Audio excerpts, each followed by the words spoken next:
In criminal circles, they don't speak of them aloud, only in whispers, only among their own. They say that somewhere in America, there's a Walmart that never truly closes. Not the one where they return broken toasters and TVs without a box, but another, the real one, the one that only opens after midnight. And there, you can return anything, even a person.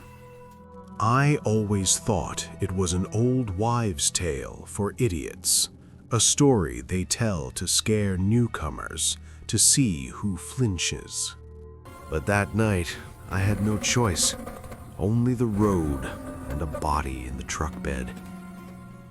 My first assignment in the gang was simple and dirty: get rid of a body.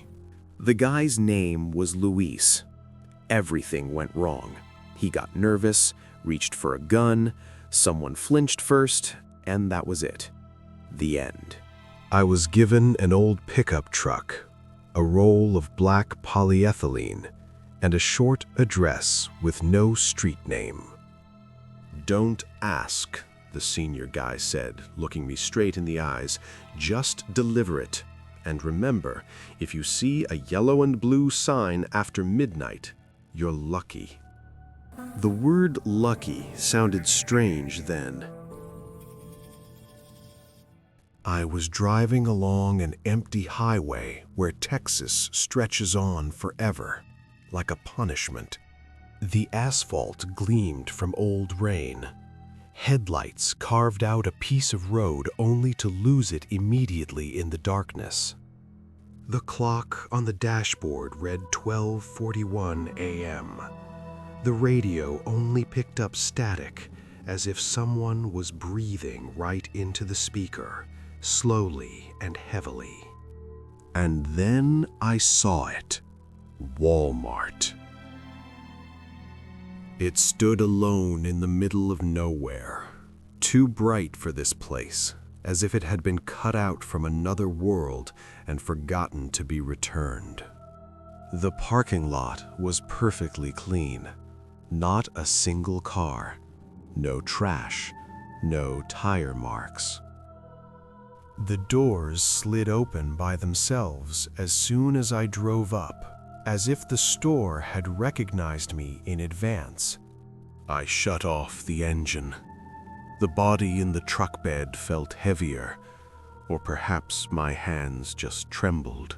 Inside, it was quiet. Not just quiet, unsettlingly quiet. No music, no announcements, no familiar beep of cash registers, only the steady hum of the lights. Behind the return counter stood a cashier, a man in his 50s, neat uniform, perfectly pressed, name tag without a name. He smiled, not falsely, not predatory, sincerely, like a person who truly loves his job. "Return?" he asked in a tone as if I had brought in a pair of worn-out sneakers. I swallowed hard and remembered the password. No receipt. After closing. The smile vanished instantly. The cashier's face seemed to lose all power. He pressed a button under the counter, and the light in the store changed.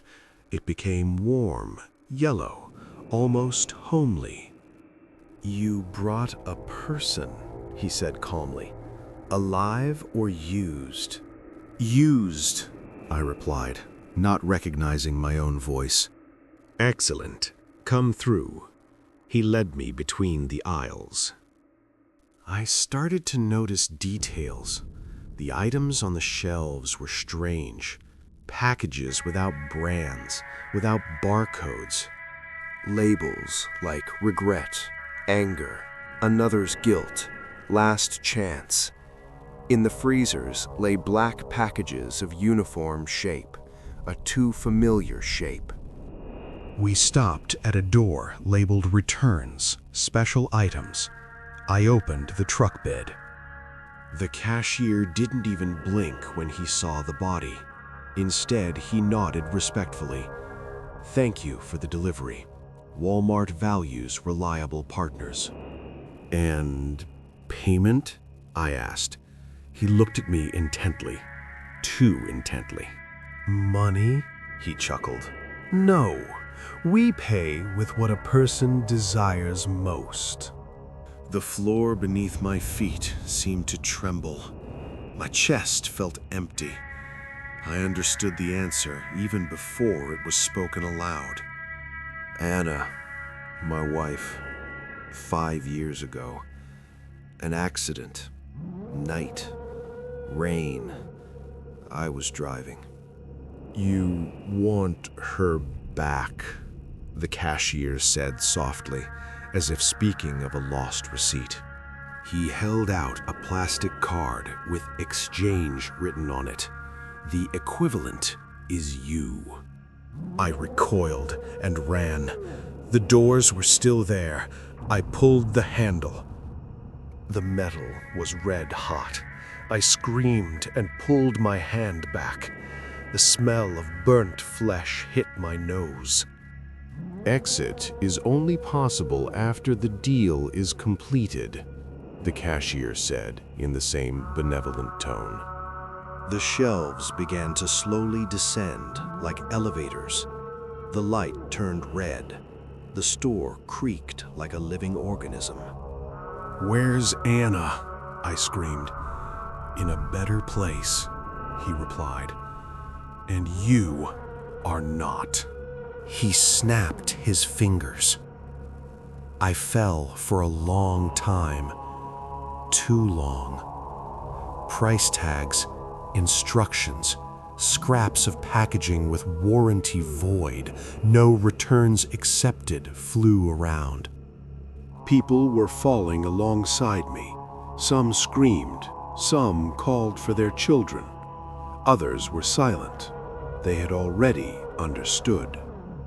I hit the cold concrete. Before me was Walmart again, but different, infinite, no walls, no ceiling. The lights stretched into the black distance. People in gray uniforms silently pushed carts. Everyone had empty eyes, on their necks, barcodes. "Where's the exit?" I asked the first person I came across. "There are no exits," he replied. "Only redistribution." They took me by the arms, calmly, professionally, led me to the counter. Behind it stood the same cashier, the same smile. "Congratulations," he said. "You have become part of the program." He pasted a barcode onto my neck. Something clicked inside, like a door closing forever. They gave me a cart. A body lay inside it. "A customer from Oklahoma," the cashier said. "Thought he could return his brother." I opened my mouth to scream, and instead of a scream, I uttered, "Thank you for shopping with Walmart." Now I am here. Sometimes I see new customers walking in after midnight, tired, certain they can leave. And every time I smile at them as sincerely as he once smiled at me. Return accepted. Thank you for your visit. Because Walmart doesn't take bodies. It returns people to where they deserve to be, forever.